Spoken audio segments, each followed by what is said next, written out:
Evening, students. Today we further continue the sixth chapter of civics, media and money, संचार माध्यम और धन.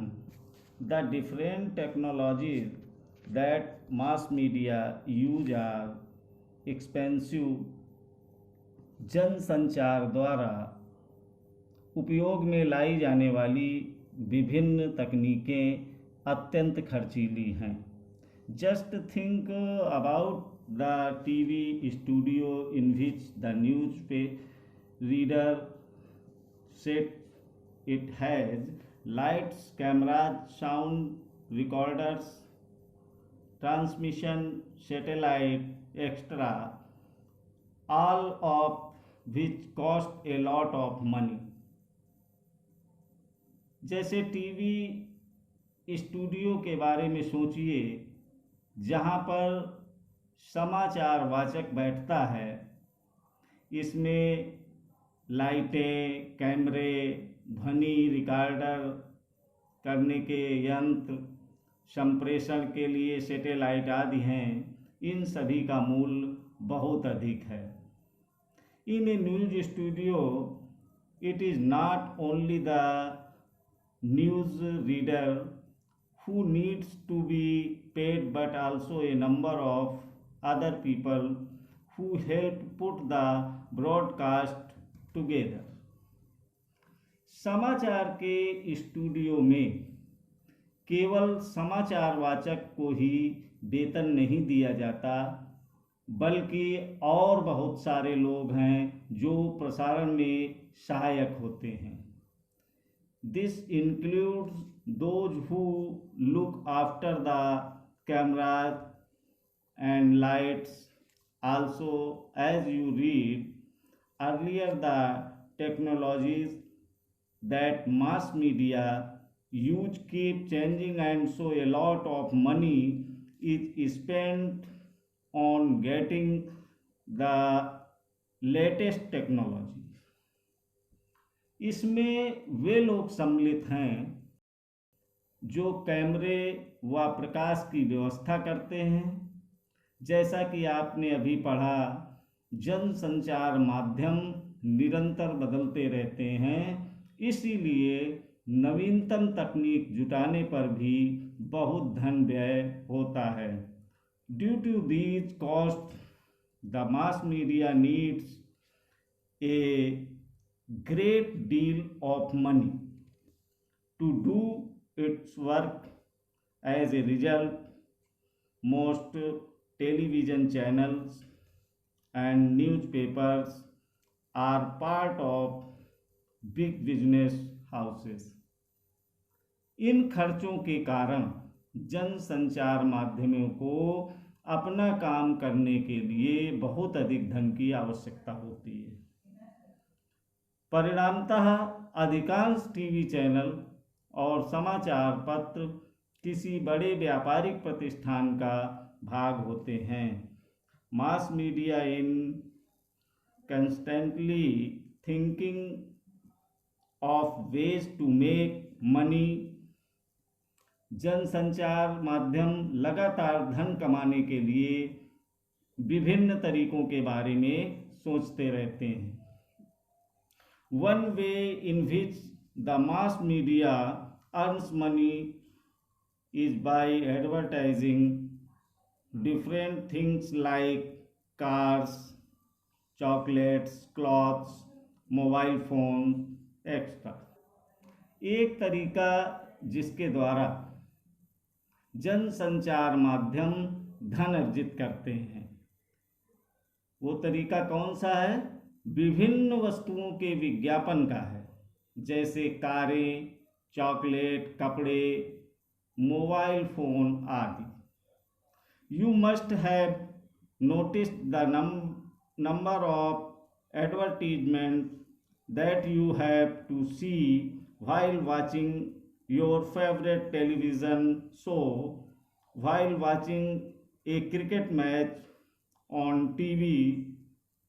The same advertisements are shown repeatedly between each over, and so you are often watching the same image over and over again. आपने ध्यान दिया होगा कि अपने प्री टेलीविज़न कार्यक्रम को देखते हुए आपको ऐसे अनेक विज्ञापन देखने पड़ते हैं। टेलीविज़न पर क्रिकेट का मैच देखते हुए भी हर ओवर के बाद बार बार वही विज्ञापन दिखाए जाते हैं। इस तरह प्रायः बार बार आप उन्हीं छवियों को देखते रहते हैं। As you will read in the following chapter, advertisements repeated in the hope that you will go out and buy what is advertised. जैसा आप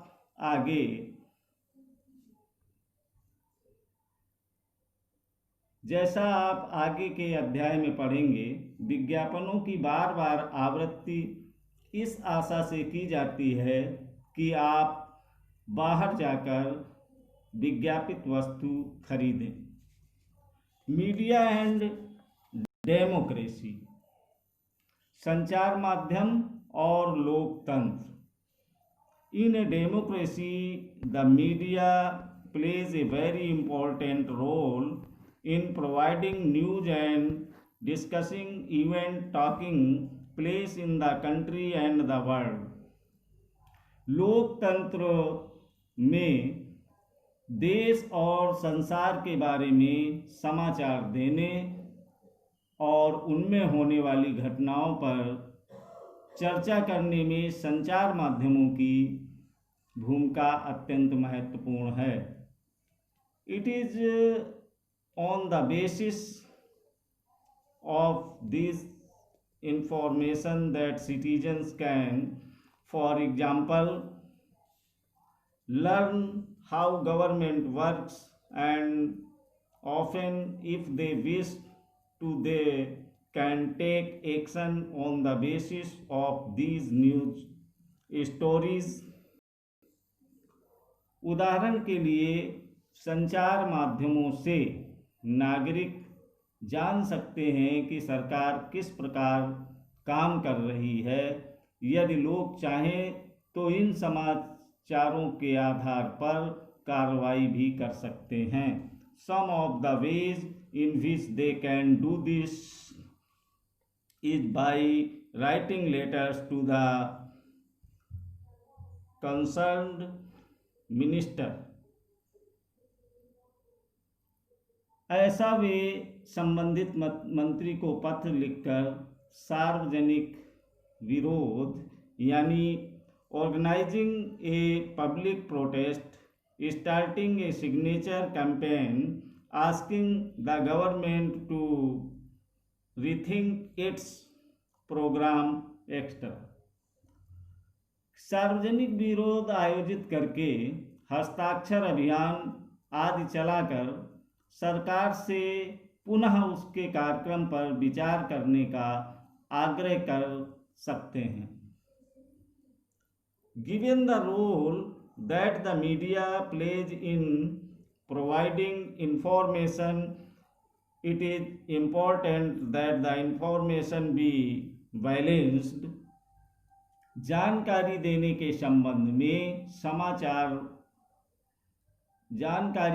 संबंध में संचार माध्यम की महत्वपूर्ण भूमिका को देखते हुए यह आवश्यक है कि जानकारी संतुलित होनी चाहिए। The fact is that if you had read other newspaper, you would only know one side of the story. वास्तविकता तो यह है कि यदि आप इनमें से केवल एक समाचार पढ़ेंगे तो विषय का एक ही पक्ष जान पाएंगे। If you had read the news of India, you would most likely think of the protesters as a nuisance their distributing traffic and continually polluting the city with their factories leaves you with a bad impression about them. But on the other hand, यदि आपने news of India पढ़ा होता तो आपको विरोधियों की बातें व्यर्थ उत्पात लगती। उनका यातायात व्यवस्था में बाधा उत्पन्न करना और अपने कारखानों से शहर में प्रदूषण फैलाते रहना आपके मन में उनकी बुरी छवि अंकित करता। If you had read the story in the India Daily, you would know that the protests are because a lot of livelihood will be lost if the factories close, because the relocation efforts have not been adequate.